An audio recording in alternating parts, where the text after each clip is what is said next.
Welcome back to our channel. My name's Natalie. I'm Erika, and this is Drunken True Crime.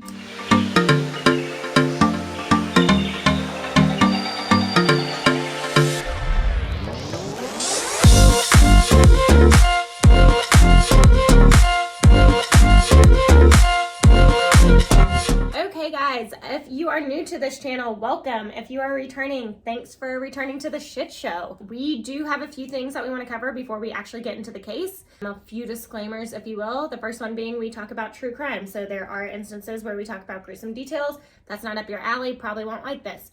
2, we are very true to being ourselves on this channel, and that means that we will cuss from time to time or a lot. The third one is we will be drinking during this. So each week we have a different cocktail. This week, because we are doing our Halloween series in the month of October, this one is called Witch's Brew. Yum. We will link the recipe down below. It's super easy, but still quite tasty. So again, I recommend it. And then the fourth one is that you will see us laughing, dancing, things of that nature in this video. Again, we are being true to ourselves and we want to be ourselves on camera. It's not that we're making light of the issues or the cases that we're talking about. Most of the time we're making fun of ourselves probably when we're laughing. So we mean no disrespect by it by any means. Again, we just want to be ourselves. We want to bring a little bit of light in to these terrible cases. And we do want these cases to get out though. And so in order to do that, we're going to do it in our way. And that means dancing, laughing, making fun of ourselves. Okay, last disclaimer here, folks. The information provided by us in this video is for educational purposes. All information in this video is provided in good faith. The views expressed are our own personal opinions, and the details we provide are all alleged, and individuals are innocent until proven guilty in the court of law. So, with that being said, this is, hopefully you can tell, this is our Halloween special. Halloween is one of our favorite months. Halloween's not a month. October is one of our favorite months of the year because Halloween falls in it and we love spooky season. Also, you don't have anything. Why am I being so festive? Oh, I can't hear. Here. That was my actual ear canal. That's just That's a cleaning it. little... You look like the Black Dahlia. It's perfect. Yeah. You know what happened to the Black Dahlia.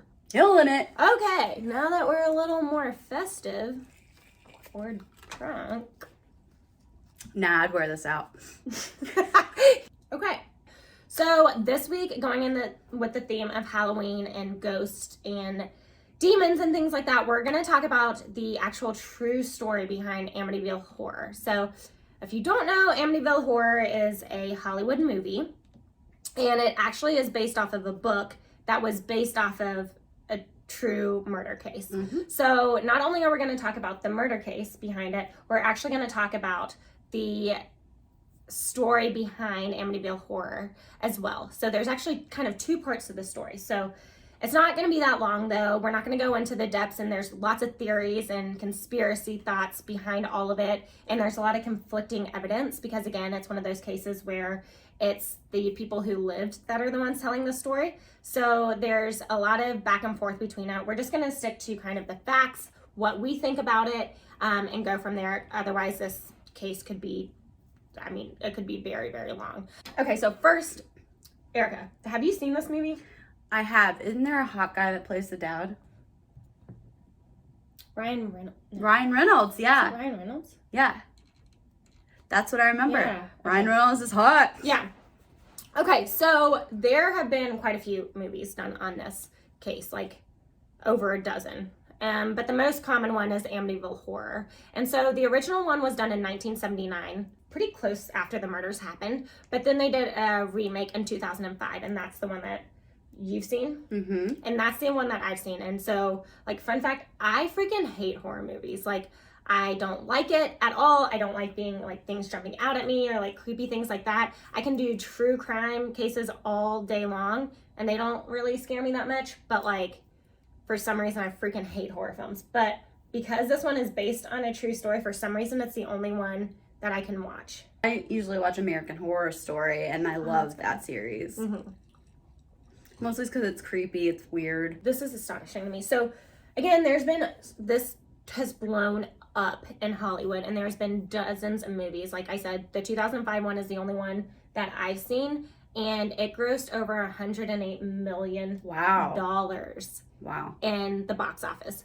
And so people eat this up. And all of this was based off of Jay Anson's book, The Amityville Horror.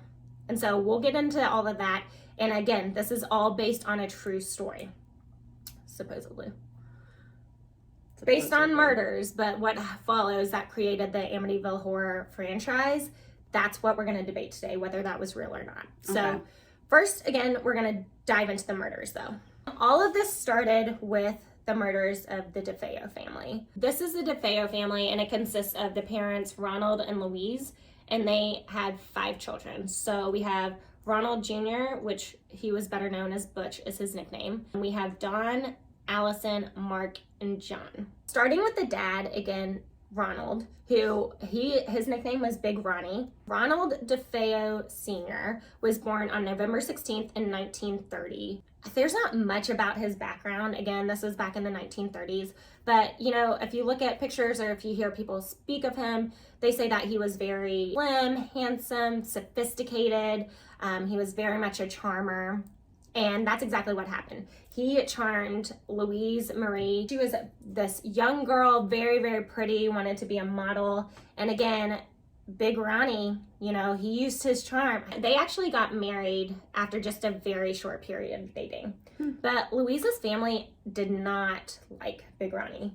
Not just because his name, he went by Big Ronnie, but they did not like him and they did not approve of this marriage. So the couple actually cut ties with her parents. The minute that they brought their first son into the world, they did reconnect, which is good. Okay. So they brought their first son, Ronald Joseph Defeo Jr., into the world on September 26th of 1951. 5 years after the birth of their first son, they brought in their first daughter into the world, and they named her Dawn Teresa Defeo, and they brought her into the world on July 29th of 1956. Then a few years later, they bring their second daughter into the world. Her name is Allison.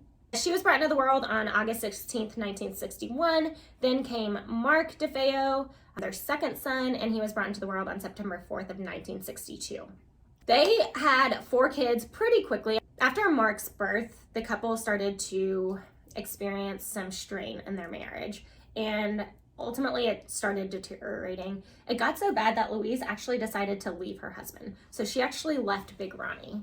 And this was, you know, just destroyed Big Ronnie. He was so determined to get her back, like wanted her back so badly that he actually co-wrote a song called The Real Thing, which Joe Williams covered on his album, One Is a Lonesome Number. This charmer, again, we've talked about how Big Ronnie is a charmer. He did charm his way back into Louise's life, and she did take him back. And so the couple did get back together, and that's when they brought their 5th son into the world. Okay. And so they brought their 5th child, 3rd son, into the world on October 24th, 1965.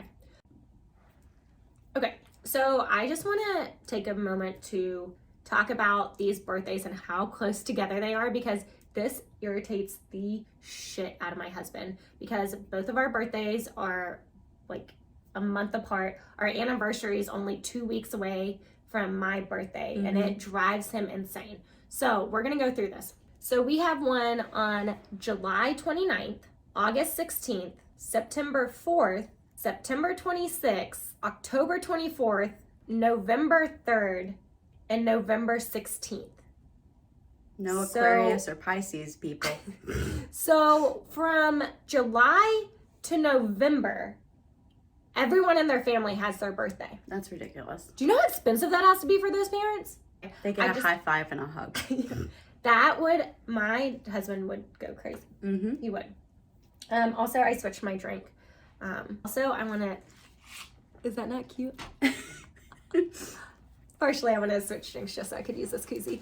The Defeo family, so they've grown significantly now. So we went from just the parents, so Big Ronnie and Louise, being in their apartment in Brooklyn, to now having 5 children. So they needed to move in order to, in order to fit this bigger family that they now have created. They actually moved 1 hour east to a town called Amityville, hence Amityville Horror.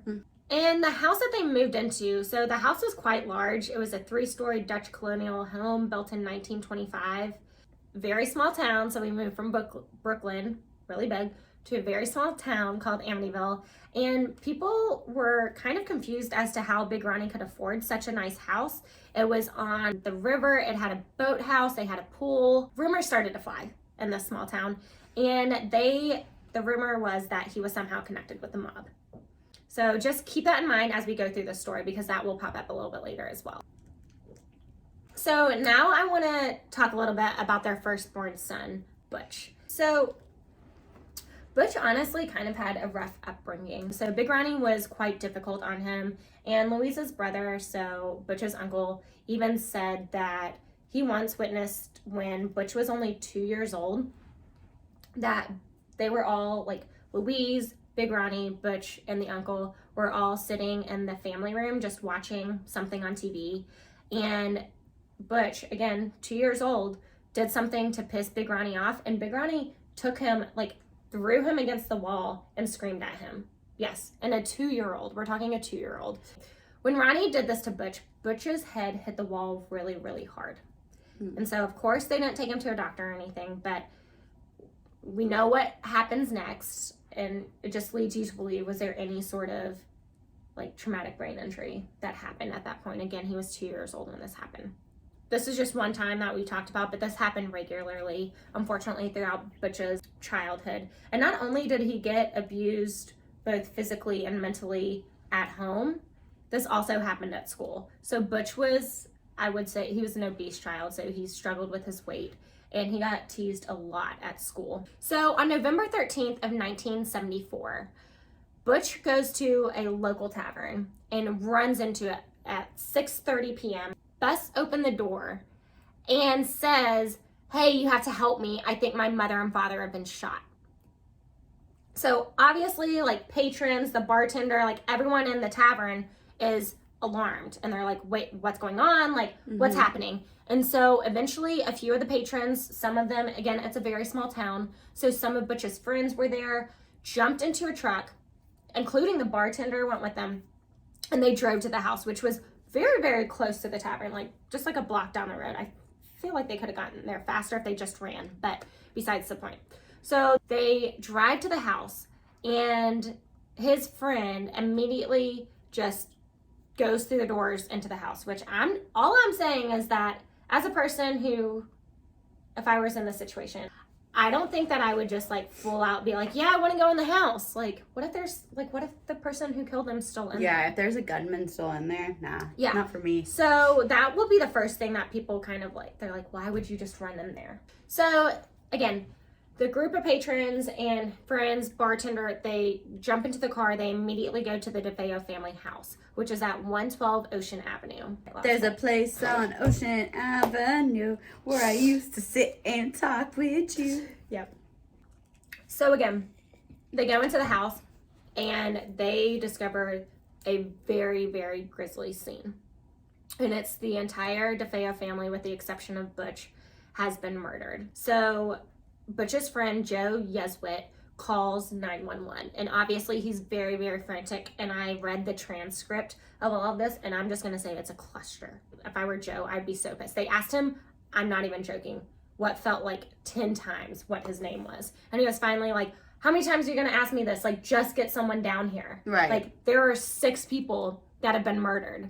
Just write whatever you want down. Yeah, just get down here. You can take that information later. The police, they quickly get down there, and they find 6 of the 7 members of the Defeo family murdered. Ronald Defeo Sr., who was 43 at the time, Louise Defeo, who was also 43, Don, who was 18, Allison, who was 13, Mark, who was 12, and John, who was 9. So what's very strange about this is that they were all found murdered in their beds, face down. I think that's weird. That is weird. Yeah. And remember, Did Butch, he like turn them over? No, so they were all like face down. So this was at, again, Butch comes into the tavern at 6:30 p.m. And they were all in their beds, face down. Weird. But I'm saying, did he like shoot them and they fall face down, or did he turn them? Like how all 6 of the members are turned face down? Yeah, so we'll get into this, with, Okay. like why this is so weird. Police started their investigation and found that both parents were actually shot twice, while all of the children were only shot once, and that they were all shot with a .35 caliber lever action Marlin 336C rifle. And the estimated time of death was around 3 a.m. that morning. So again, at the tavern, Butch ran into the tavern around 6:30 p.m. and they were estimated to have died at 3 a.m. Again, everyone in the Defeo family was murdered with the exception of Butch. So at first, police take Butch to their police station for his safety because at the direction of Butch, they thought that this might potentially be a mob hit and that the mob hitman would come back for Butch and finish the job. And so they almost took him under police protection, witness protection at this point because they feared for his life. But the police then start questioning Butch as they would. The only surviving member of the family, you're going to question them. He quickly became the #1 suspect just because as they were talking to him, his story wasn't lining up. There were inconsistencies. I mean, there were just red flags left and right. He was the only one not to be shot. He was the one who found the bodies. His story had so many holes in it, and it kept changing. Yeah. He kept changing his story. Obviously, this is very suspicious to the police officers from the start. What Butch originally said is that he found his family shot in their home on November 13th. He points the cops to this hitman, and his name is Fellini. I can't with these names. Okay, so point the cops to Fellini, which is the mob, like the mob hitman, the hitman for the mob. Police kind of agree with this at first because it makes sense. All the rumors are flying that Big Ronnie is associated with the mob. That's how he can afford the big house. So like at first they believe this. However, police doing a good investigation, they quickly find out that Fellini was actually out of town and they can prove this. So he had a very, very tight alibi. And once they presented this information to Butch, Butch kind of crumbled. And so he then confessed to killing his parents. And he said he killed his family, but he never ever truly states that he killed the children, which will come up later. He, and I quote, said, "Once I started, I just couldn't stop. It went so fast." He said that he woke up from his sleep around 3 o'clock in the morning and just knew he had to kill his family. I just had that feeling. He was asleep. Again, this is his first version of the story. He was asleep, woke up, and just had this urge to kill his family. Terrifying. Again, Butch confesses to this, and he even gives cops the details about the fact that after he murdered them, he went and took a bath. Gross. I know, just like chilling in the bathtub. Yeah. Gross. So, takes a bubble bath, like undresses, like changes clothes, and he even told the police officers where he dumped the clothes and where he dumped the rifle. With his confession and with evidence, they had a decent amount of evidence to go to trial with. And so they go to trial, and Butch's defense attorney, they go the route of the insanity defense. I mean, as a lawyer, sense. I would do that too. Yeah, which makes sense. Who wakes up at How 3 old was o'clock he at in the this point? morning and murders their family? Butch said, and again, keep in mind that he changes the story quite a few times over the years, but he says that demons and ghosts, this paranormal activity being, told him to murder his family because they were plotting against him. And he stated that from the time that they moved into the house, that he was hearing these voices, if you will. And he characterized them as demons and ghosts. You know, schizophrenia first shows up usually with 23-year-olds once their frontal lobe fully closes. Yep, so he was completely diagnosed. He was not schizophrenic. He was, however, Butch, and I'm just my own personal thought. Is it schizoaffective? No. My own personal thought in this is that his traumatic childhood led him to drugs. And he was a pretty decent abuser of heroin and LSD, which LSD causes hallucinations. But cause also hallucinations. that also can do an early onset of schizophrenia. He has been seen by so many psychologists and psychiatrists. He is not schizophrenic. He was, however, he was also diagnosed with antisocial personality disorder. Well, that makes sense. Yeah. To just do a callous murder without any empathy. So after a pretty decently long trial, Butch was found guilty, and the judge did not take it easy on him by any means. He was found guilty of all of the murders as if he acted alone, and he was sentenced to 25 years to life. So without the possibility of parole. So he was in jail for life, or prison, excuse me. He was in prison for life. And he was found guilty on December 4th of 1975. So just a little over a year after the murders. Wow. But Butch's story never quite added up to everyone. Butch's grandfather, Michael, just was not convinced that this is how it went down at all. He wasn't necessarily insistent that his grandson didn't have anything to do with it, but he just couldn't get past some huge red flags in his story versus what the evidence showed. He felt that he couldn't have done this alone. Like, how in the world do you murder 6 people with a rifle, like with a shotgun, and none of them, like, there's no signs of them fighting against it? That, like, no one waking up, no one running, no one doing anything. Yeah. Like, how do you do that? They would be all over the place, I would feel like. Yes. And so, exactly. So, and they're all laying face down in the bed. Yeah, that makes no sense. Like, how in the world do you murder 6 people? All face like down. That? Yeah, all face down. Even if you move them after, how do you get them all? Like, you would still see, if they were murdered somewhere else and then you placed them in the bed, you would still see evidence of blood spatter or something of that nature where they were shot. So how in the world does one person do this alone? And both... Did he clean up anything besides his clothes? No. So, and both prosecutors and the defense team both agreed that a silencer wasn't used. Yeah. No neighbors say that they heard anything in terms of they heard no gunshots. The only thing that they heard was their dog Shaggy barking. Weird. Yeah, rifles are really loud. Yeah. And so that's why his grandfather, that was like the biggest thing, where his grandfather was like, there's no way you could have done this alone. Like, the kids would have woken up, even let's say he kills the parents first, right? And they go to the kids. Dawn was 18. Yeah, that's still a lot of kids to kind of maneuver and manipulate to get them to do what you want. Maybe you could get the younger ones too. Maybe you could just tell them, like, lay down and they would listen, but not an 18-year-old who just heard gunshots and her parents. Right. And your brother walking in with a gun. No. Like, so that, again, that was the first red flag. And to counteract that statement that there's no way that he could have done this alone, Butch said that he drugged his family.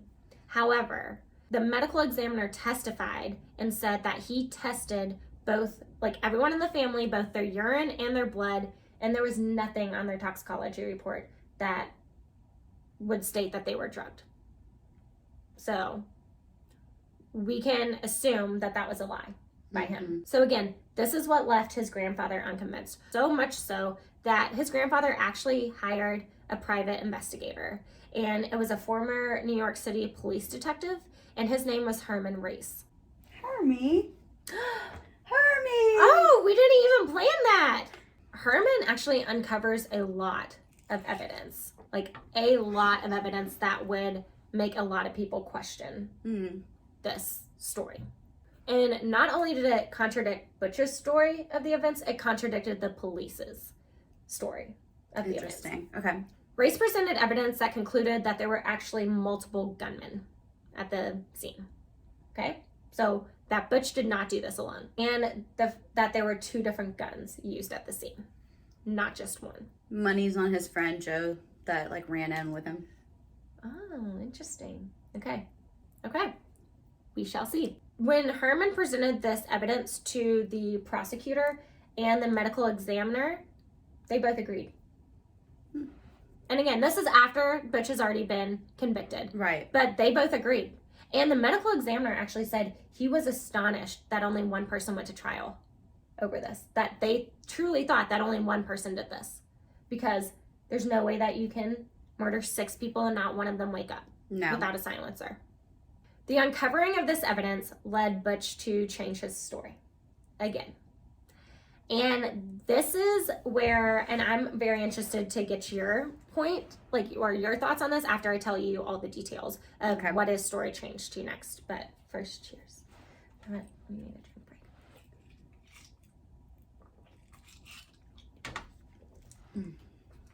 break. Okay. So again, after this evidence was presented by Herman, Butch changes his story. He admits that he didn't do this alone. And again, everything that I'm about to tell you is Butch's version of the story, and it did change multiple times, so take it with a grain of salt. But he said he didn't do this alone. And there is evidence to back it up that this would not be possible for him to do alone. Right. He said he actually had help from his friends and his sister, Dawn. The youngest girl? The oldest girl. Why would Dawn be involved and then she died? Right. Oh, right. Okay, so that's everyone's biggest question. Butch states it was cold-blooded murder, period. No ghosts, no demons, just 3 people, in which I was one. So he's not saying that he wasn't involved. He's just changing his story. He stated that his sister and 2 of his friends went to the basement that night to get high, as one does, I guess. And this was the night of November 12th. So remember, the murders occurred on November 13th. Okay. So this was the morning, early morning of November 13th. And this was the night of November 12th. That night, Dawn was very, very frustrated and very angry. So again, not only did Butch get abused, but all of the kids were abused by their dad, both physically and mentally. And she was just very, very worn down from this. But ultimately, the last straw was their father, or the parents, both of them, said that she couldn't go to Florida to live with her boyfriend. And so she was just, that was the last straw. She wasn't having it. She lost her shit. She's like, I'm going to go down the basement. I'm going to get high. I'm going to drink alcohol. And I'm going to do this with my brother and like his friends. Why they were down there, Dawn is just like reveling in this anger and this frustration and just this years of abuse. And she turns to her brother and goes, I want to murder our parents. Like, we should murder our parents. And Butch states that he said no at first. And he was like, no. But then the drugs and the alcohol took over. They lowered his inhibition and he agreed to do it. Okay. So he says that approximately about 1 o'clock in the morning that Butch and his friend go upstairs and they go murder the dad and the mom. And they say that they shoot Big Ronnie first, but he's able to, after the first shot, he's able to get up and he tries to go after them. So they shoot him immediately again. That's why he was shot twice. And then they had shot Louise, and she was sitting there moaning. After they had killed Big Ronnie, she was moaning and they couldn't take it. And so they shot her again. And so that's why the parents were shot twice. Now, after this happens, Butch's friend flees the scene. So Butch, again, this is according to Butch goes and runs after him. Okay. So they're both out of the house. And so when he comes back, he finds that Dawn has killed all of the younger siblings. And this throws Butch into a rage. And he says that she did it because she didn't want to leave any eyewitnesses behind. So, again, in Butch's head, the plan was always that the younger siblings would go to the grandparents' house. Yeah. So when he comes back to the house and sees that all of these kids are murdered, he flies into a rage, and he is so angry at Dawn, and he shoots her in retaliation for killing the younger kids. Want to say a few things on this, though, because Butch changes his story quite a few times, right? The only thing that remained consistent is that he never says that he murdered the children, the younger siblings. Okay, so he said he murdered Dawn, but in nowhere in any of the different stories that he told did he ever admit to killing the younger siblings. Okay, so that telling of the story remains consistent. Also, On Dawn's nightgown, there is unburnt gunpowder, suggesting that she had fired a gun that night in those clothes. So there is some evidence to back up this rendition of Butch's story and the murders. But I want to know, what do you think? That's the most plausible situation that I could think of. Yeah. Maybe he wanted to protect his friend, but also he wanted to protect his sister. Yeah. And her dignity and what people thought about her. Yeah. And just, put the blame all on him since he was already going down anyways. Yeah. He didn't want to put Dawn in a bad light after she had murdered all those other siblings. Yeah. But, like, why would he change his story then? Even after the evidence that it said, multiple gunmen were involved. But, like, he was already convicted. He was already in jail for life. Do you think it's him being sentenced to jail for life that freaked him out? And he was like, oh, God, this is real now. Like, I'm going to spend the rest of my life in here. That's what I think freaked him it's out? because they found more evidence. And they presented it to him. And he had to actually come out and say what really happened. But he didn't. He was already in jail. He could have stayed quiet. He could have, yeah. But the evidence pointed to multiple different gunmen. Yeah. And he was protecting, again, Dawn, and he was protecting his friend. Yeah. And then that went out the window. Yeah. Also, I mean, he was high, right? And drinking. Maybe he didn't remember the entire avenue of what happened. There might have been holes in his memory that he didn't remember. Yeah. And that's why I'm curious to know a little bit more about if he didn't clean up. How would you be meticulous enough to not get blood everywhere, especially with Dawn too? You're just gonna be careless if you're drunk and high. Yeah. So how would he be able to have them all face down? Yeah. Without all the blood. I mean, rifle's gonna fuck you up. There's gonna be blood everywhere. Yeah. So there was blood everywhere in the rooms, but why wasn't there blood everywhere on Dawn, or was it just covered up by Dawn's blood? And because Butch confessed, they didn't do the full forensic rundown that they normally would if it was unclear what happened to them. Maybe. Yeah, it's interesting. This one that's hard for me because I think that that theory is more plausible than the other two. Yeah, than the demons. The demons and that he did it alone. Yeah, I definitely don't think he did it alone. I don't think he could have done it alone. Let us know what you think about that. Do you think Dawn was involved? That is the biggest question mark, I think, for everyone. I don't think anyone disputes whether Butch was involved because Butch never says that he wasn't involved in any of the different stories that Butch tells. He was always kind of involved in it in some form or fashion. But do you think Dawn was involved? Let us know, or what other evidence points to Dawn being involved or not being involved. I think she was. Yeah, I kind of do too. And I could see her going.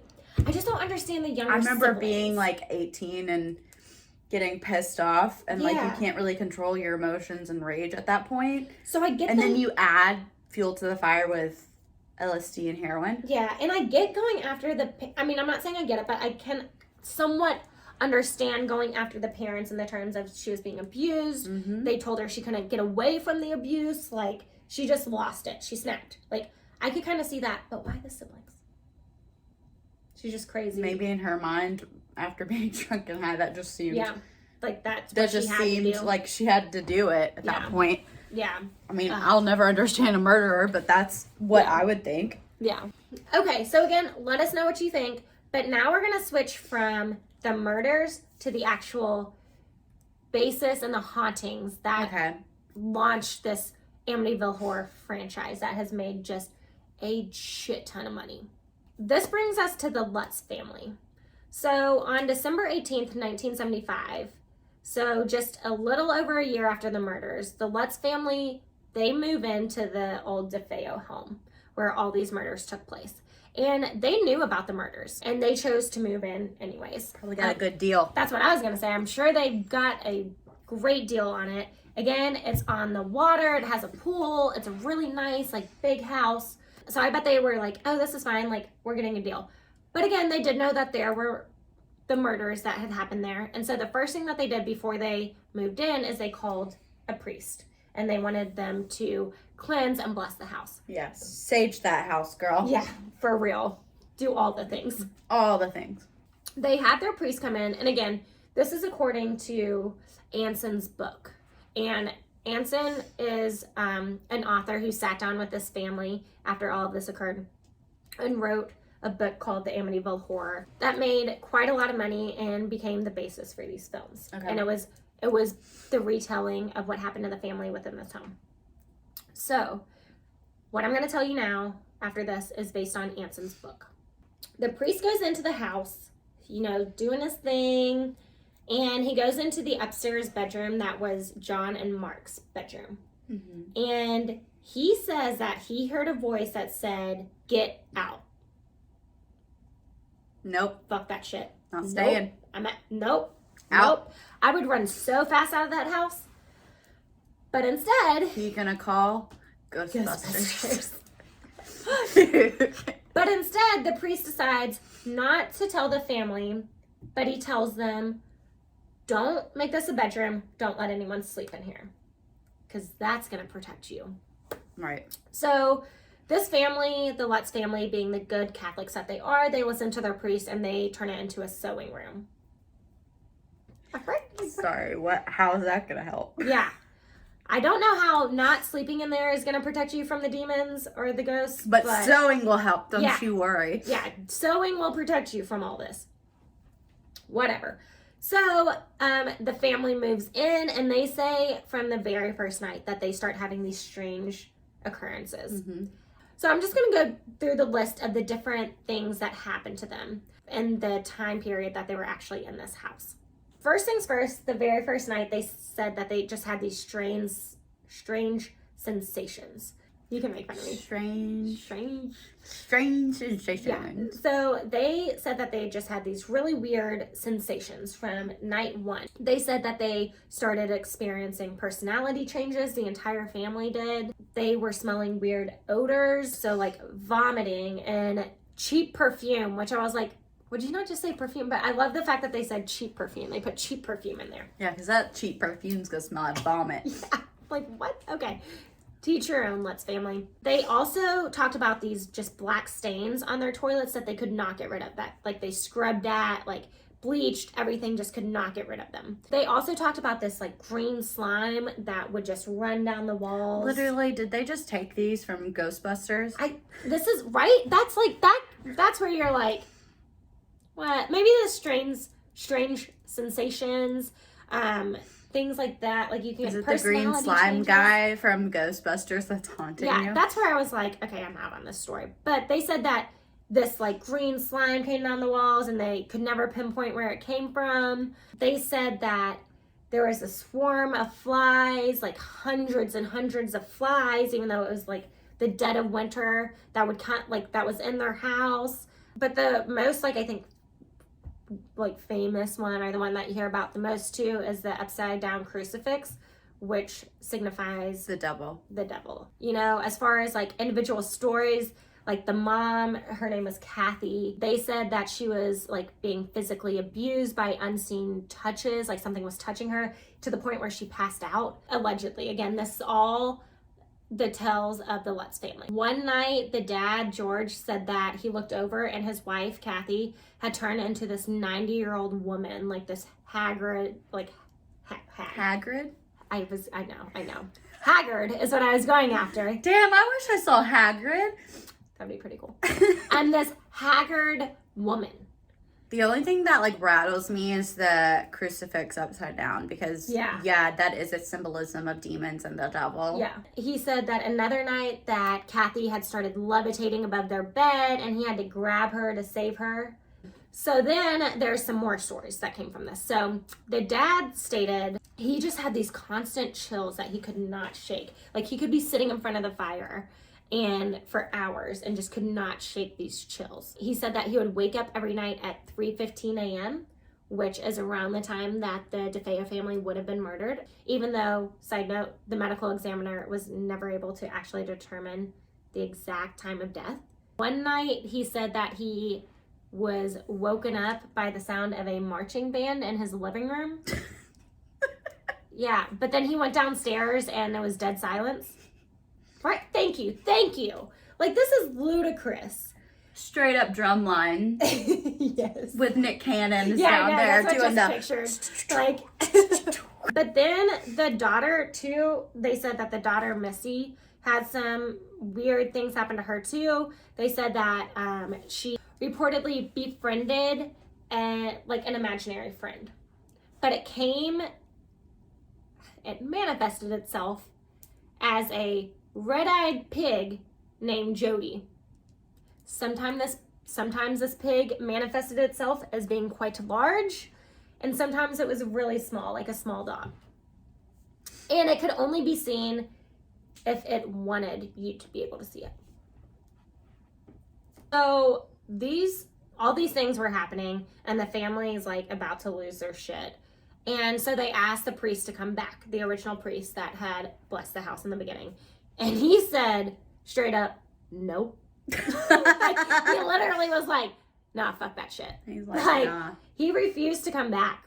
Seriously, refused to come back. So just 28 days after moving into this house, the Lutz family moves out of the house. They leave all of their possessions, like they grab just a few things. They leave and they retreat to Kathy's mother's house. This is where it kind of gets weird, because to this day, this family still defends that this happened. Now, I don't believe like the green slime, but yeah, a lot of the stuff that you were saying, I would maybe agree with. Well, so again, they defend this to this day. Now, some of the family members have passed away, but up until their death, they really did defend this. Like, and if I've seen interviews with them, and they seem believable, like they truly seem convinced that all of this stuff happened. And they even go as far as to hire specialists and people to come into this house because they're like, what's going on? They even pass a polygraph test. So, it really truly believes, to your point, I think something did happen to this family in this house, and it really freaked them out. But here's where I get a little cynical about this, and where I think it's probably extremely dramatized, and it's kind of a hoax. One, this family made a freaking killing off of this. They made so much money off of the books and off of the movies. So they made money off of all of this. Okay? And this, I'm telling you, this franchise has grossed hundreds and hundreds of millions of dollars. The next thing is that no other family that's lived in this house, so this house has been sold a few times after this, no other family has said that they've had any weird experiences. No paranormal activity, no interactions, no sensations, nothing of that nature. Like, nothing. So this only had to have happened to the Lutz family.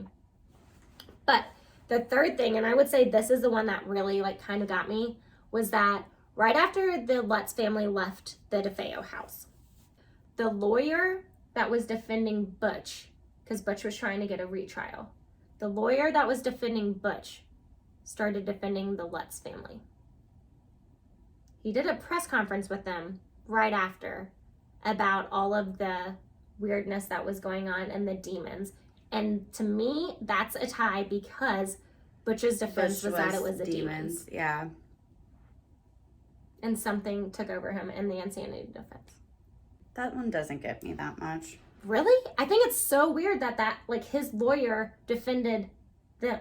Well, like you said, they made a shit ton of money off of this. But this was before. So this was right after this happened. The lawyer defends him. This was right after. And so this is where it gets weird. So the lawyer and the Lutz family, they basically one night open up a bunch of bottles of wine and they get drunk. And the lawyer tells them details of the case. So of the murders that happened in the family. In the house. And so he talked about how there were, the police had used this green powder to check for fingerprints all around the house. Green slime became sensationalized.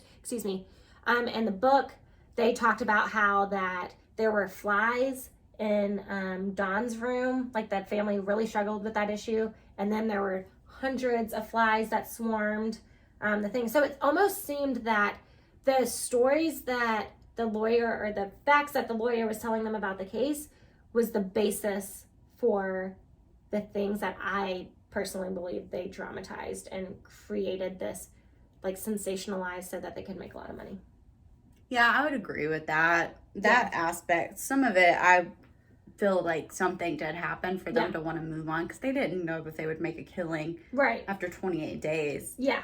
But, I mean, the defense lawyer, he had a lot of, you know, intel, and he had a lot of background on the case in the house. So if someone's coming out and being like, there's hauntings, there's stuff going on, he already knew what was going on, and maybe it would have just been an easy way to defend. Yeah. Yeah. Because some other lawyer would have to, like, dig into the case, and he didn't have to. Yeah. Yeah. I don't know. I kind of think it's a hoax. I don't think that, like, why would a ghost mess with your toilets? Well, I'm not saying that one I believe. But no, that's what I'm saying. Like, I think that they probably had some weird things that happened in the house. And then they saw an opening, like an opportunity to make money off of it. And they jumped at it and they made a shit ton. But I don't think it's true what they say happened. I don't think it's true. I would say maybe the strange, like, sensations, but I don't think anything else is true. Okay. I don't, like, maybe the touching of the wife, but, like, the levitating, where he had to grab her in the marching band and the green slime and the flies, like... You didn't have Nick Cannon downstairs. Yeah, yeah. I don't know. I just, like, I'm not a big believer in paranormal activity. Like, I believe it happens, don't get me wrong, but not in the, like, really weird, like, green slime down your walls type, like, Hollywood-y things. Oh. Take it from someone that has experienced ghosts and shit from Katie's dad's house. Yeah. I believe. Yeah. I believe demons. I believe ghosts. I mean, that was the most freakiest time of my life. Yeah. Yeah. I don't know. What do you guys think? What do you think? Ghosts. First question, are ghosts and demons real? Second question, do you believe the Lutz family? Third question, do you think Don was involved in the murders of the Defeo family? Yes, yes, yes. Okay. Interesting. I don't know. I'm out on the Lutz family. There's a lot of stuff that is unexplained in this world. Yes, and I do agree. And I think it would be ignorant of me to say that there aren't ghosts or some paranormal activity. I will say that. I just think that the Lutz capitalized on it. And I don't think what they said is true. Yeah, I don't agree with, like, some of the over-dramatizing of some stuff. But, I mean, I think sensations were real. I think the levitating might have been real. Yeah. I think the kind of touching the wife and stuff probably would have been real. Yeah. Maybe not, like, hundreds of flies, but maybe a couple flies. Yeah. Yeah. I don't know. What do you guys think? Let us know. Comment, like, subscribe. Thank you so much you guys have been very vocal with us through, like, our Instagram and through commenting down below. We really appreciate it. We love knowing your thoughts. If you have any ideas of, obviously we have the rest of October baked out, but any thoughts on what cases that we should cover? Yeah, please let us know. We're also would love to hear about new cases as well. So yeah, with that being said, be a bitch and stay alive. Cheers. Did you just yawn as I'm telling this story? I don't fuck with you. Stories. Oh. I've been roasted for worse. Pork chop. Okay. Okay, I'm sorry. That was your fault. I just really fucked that up. Did you just snort? This is such a shit show. Okay, but fairly quickie. I can't say that with a straight face. I'm sorry. That's you. I mean, I'll watch horror films. Horror. I'm actually gonna